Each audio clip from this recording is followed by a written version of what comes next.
All right, but first, tonight's top story, special treatment for the entire Biden syndicate from your federal government.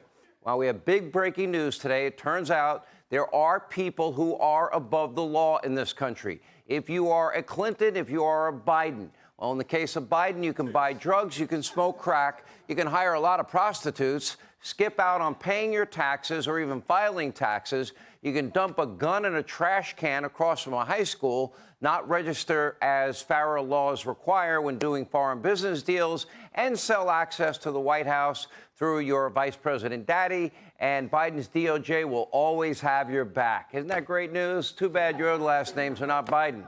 Now, today, two career IRS officials bravely testified under oath that the United States Department of Justice shielded both Joe and Hunter Biden for years, no matter how egregious their behavior. Now, keep in mind, these two whistleblowers, they're not political actors. They are risking their careers and their reputations and sacrificing their right to privacy to expose what they saw as malfeasance and outright corruption. They're coming forward because it is the right thing to do, and they want the American people to know the truth. Just listen to whistleblower, Democrat, Joseph Ziegler in his own words. Take a look. People are saying that I must be more credible because I'm a Democrat who happens to be married to a man. I'm no more credible than this man sitting next to me due to my sexual orientation or my political beliefs. The truth is, my credibility comes today from my job experience with the IRS and my intimate knowledge of the agency's standard and procedures. I thought Democrats loved whistleblowers. They like the hearsay whistleblower if they can impeach Donald Trump. Now, this isn't some kind of vast right-wing conspiracy. According to IRS agent Joseph Ziegler, there is a mountain of evidence that Hunter Biden committed serious felonies. Take a look. With respect to the 2014 tax year, Hunter Biden did not report any of the money he earned from Burisma for the 2014 tax year, which would have been a tax loss to the government of $124,000. Thus, as I read the public documents as the Department of Justice action against Hunter Biden, there is nothing that indicates Hunter Biden will be required to amend his false tax return for 2018. A false tax return that includes improper deductions for prostitutes, sex clubs, and his adult children's tuition. It appeared to me, based on what I experienced, that the U.S. Attorney in Delaware in our investigation was constantly hamstrung, limited, and marginalized by DOJ officials as well as other U.S. attorneys. I still think that a special counsel is necessary for this investigation. There's something to write off: prostitutes and sex club memberships. Now, despite everything you just heard, any investigation into the Bidens was apparently frowned upon at Biden's DOJ. And here's Ziegler on CBS. Listen to this. Why did you want to interview Hunter Biden's adult children? So a lot of the business deductions, expenses related to the adult children. Did you get the approvals? So we never received the approvals to talk to those people. What did the assistant U.S. attorney tell you? That's going to get us into hot water. Is that in the IRS handbook, avoiding hot water? No, but I mean, I was asking to do these certain things, and roadblock after roadblock was put up in front of me. Protecting the Biden syndicate. Remember, according to multiple witnesses, investigators, they were set to interview Hunter Biden in 2020 as part of their investigation, but they were ultimately blocked from doing so after FBI federal officials tipped the Bidens off.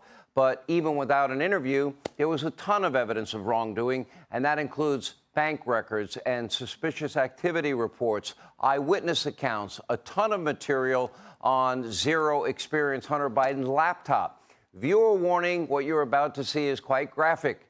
The children may want to run and get cookies at this moment. Take a look. When Hunter Biden paid for this woman to do this with him, to travel across state lines from California to Washington, D.C.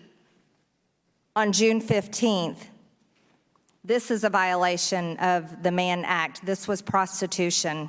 This is an excerpt from a SARS report that we've read in the Treasury, and I think you all have looked at these too, showing that victim one was supposedly an employee of Owasco. But I would like to point out, this is not really what most paralegals do. Okay, so why wasn't Hunter charged with a felony after a 5-year investigation? Why just that slap on the wrist? Is the DOJ, is they really now that politicized, that corrupt, that abusively biased, that weaponized for the Democrats? Now, according to the second whistleblower, IRS investigator Gary Shapley, the Department of Justice has, well, a lot of explaining to do. Take a look. In November of 2022, the statute of limitations was set to expire for the 2014 and 2015 charges in D.C., which included the 2014 felonies for the attempt to evade or defeat tax and fraud or false statement regarding bereavement income earned by Hunter Biden in those years. The statute of limitations had been extended through a tolling agreement with Hunter Biden's defense counsel, and they were willing to extend it past November 2022. Weiss allowed those to expire. I don't claim to be privy to United States Attorney Weiss or Attorney General Garland's communications, but United States Attorney Weiss told us that he was not the deciding person, that he had requested and was denied special authority after D.C. declined charges, and that if California declines, he will have to request special authorities again. I understood the gravity of those admissions.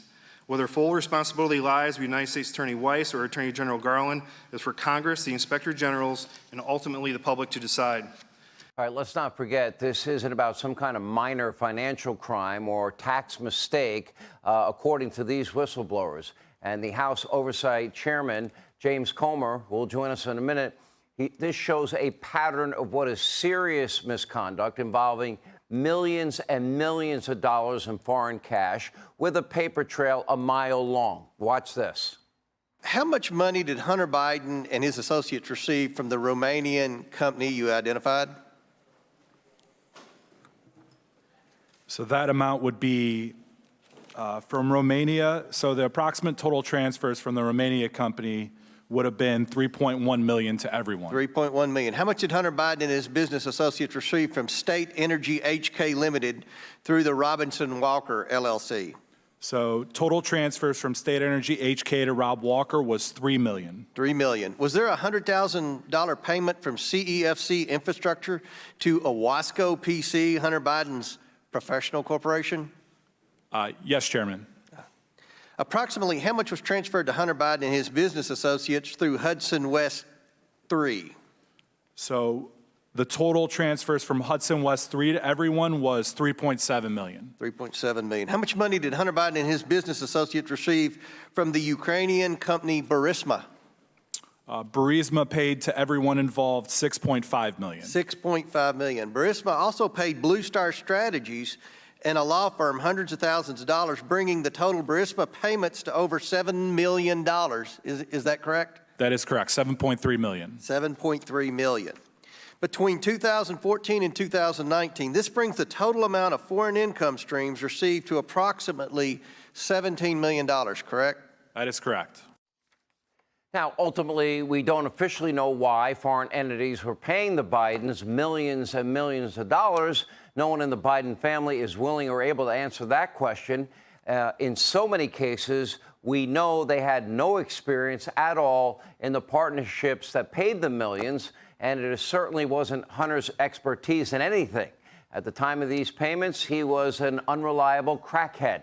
It also is unclear why any other member of the Biden family was receiving foreign cash through shell corporations, given their, quote, limited abilities. And between Joe, Hunter, the weaponized DOJ, the politicized FBI, we are now witnessing in this country the single biggest abuse of power scandal in modern American history and corruption, and yet congressional Democrats, they don't seem to care. For them, protecting the big guy is way more important than ever doing the right thing.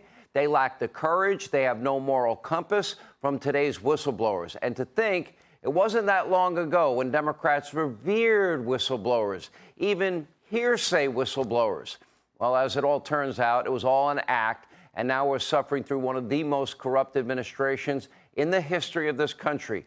But I can tell you tonight that the walls are beginning to close in very tight on the entire Biden family syndicate. We expect maybe Devon Archer will be speaking next week.